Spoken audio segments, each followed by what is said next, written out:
The Gina and Matty podcast. But our next guest is probably one of the hardest working people around, especially in the sporting world. Hosts a whole bunch of stuff on Fox Sports for the footy. Sunday Night with Matty Johns. He has the Late Show with Matty Johns. He's also, I think he just lives at Fox Sports, but he's also part of the Star family now as well with his podcast that he's done with his son Cooper and Matty Johns, backstage with them, and also the family podcast. And he joins us on the line this morning. G'day, Matty.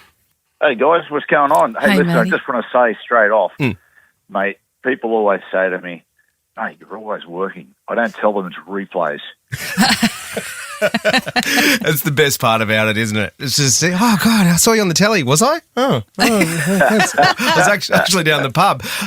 Matty, I want to talk to you about Backstage with Coops and also the family podcast, which you can now get on the Star Player here or wherever you get your potties. But I'm glad I've got you because I've been boring Gina senseless with Origin team talk, and finally I can talk to someone about it. I suppose the couple of days has passed. Are you happy now reflecting on the team that Laurie's picked?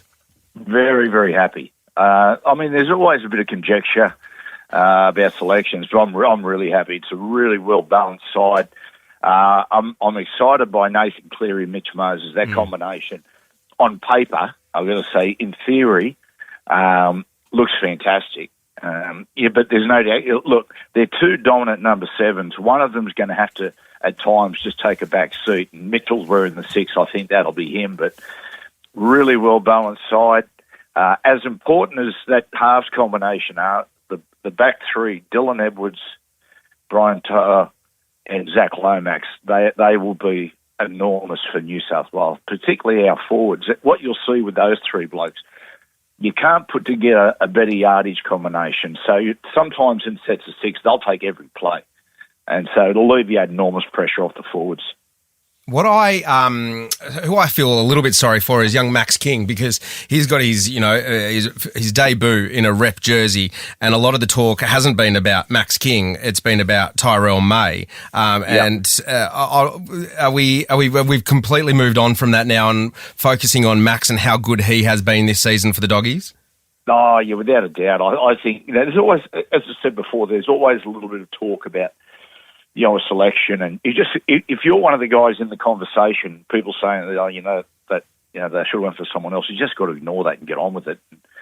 And if you look at the quality of the people who have selected the team, Laurie Daly and Craig Bellamy, Max, he shouldn't suffer any crisis of confidence going in whether he's good enough, because if those two blokes pick you, you're good enough. And it's good to see with Max. I mean, Max has had a tough road. He had a lot of injuries in the last few years, but really happy for him and the family. Of course, he's about 4 generations of footballers. His dad played for the Gold Coast, and he's for people that don't know, his grandfather, Johnny King, is one of the biggest legends, of the generation before us. He played in all those incredible St George sides that win competition after competition. Oh, wow. And he was actually the captain coach, and, trying to think what the book is called. He was captain coach, which has been described as the last great fairy tale in Australian sport, which was back in the day. A lot of young people wouldn't realise this. They used to play midweek cup, a little bit like the FA Cup with the English Premier League. And it was a midweek competition called the AMCO Cup. And one year they decided, you know what, let's just invite a bush team into the competition. And they were concerned. They said, look, these blokes are going to get 60 points put on them whenever they play. And Johnny King was the captain coach. Well, they won the whole thing. So it was, it's an amazing story in the history of the game. So Max comes from a good pedigree of footballers. So does your son, apparently, and I want to talk about Queensland in a sec, Matty, because I'm a Queenslander. Yeah. But first of all, our producer, CJ, she's been kissing, she's pulled up a photo of your son, Cooper, and she kissed the screen. She thinks he's so gorgeous. Hey, don't worry, Cooper thinks he's so good. Oh, does he? He comes from good pedigree too, doesn't he, Matty? Hey, Matty, tell us. He's gorgeous. Yeah. Tell us about Queensland, because I'm from Queensland, and Matty, our Matty and I go into a bet this time of year, and last year I lost, so I had to have an ice bath. Do you know if the Queensland team's going to be good, and are we going to win?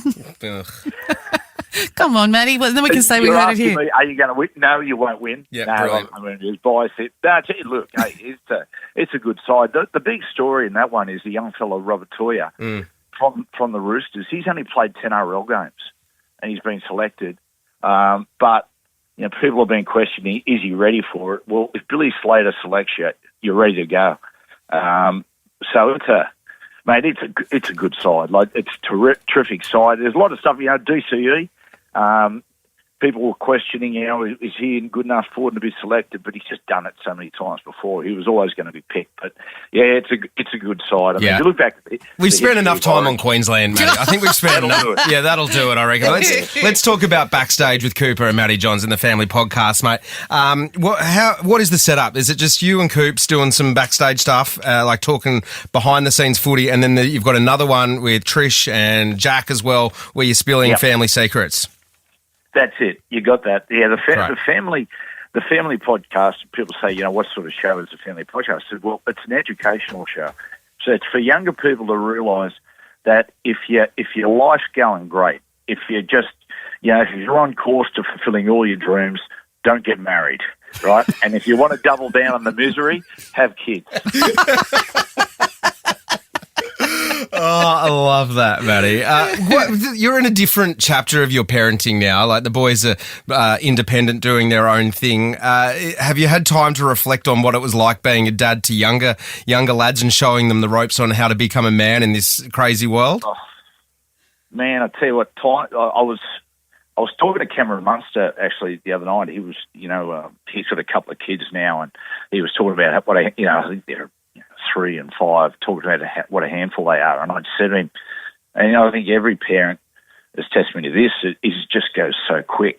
And, it's pretty amazing to think that, I just look at photos now, which for me feel like just a couple of years ago when they were just young boys, and now they're 28 and 26.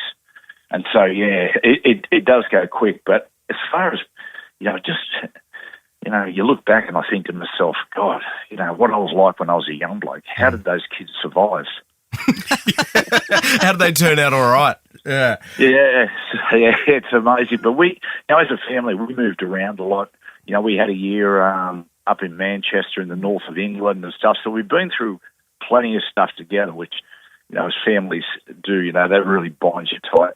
Yeah. Well, the podcast is a great listen, the Family Podcast, and also Backstage with Cooper and Matty Johns. Get it on the Star Player or wherever you get your pods. Thanks, Matty. Good on you guys. Appreciate your time, mate. Listen to Gina and Matty weekday mornings from 5:30. Live on the Star Player.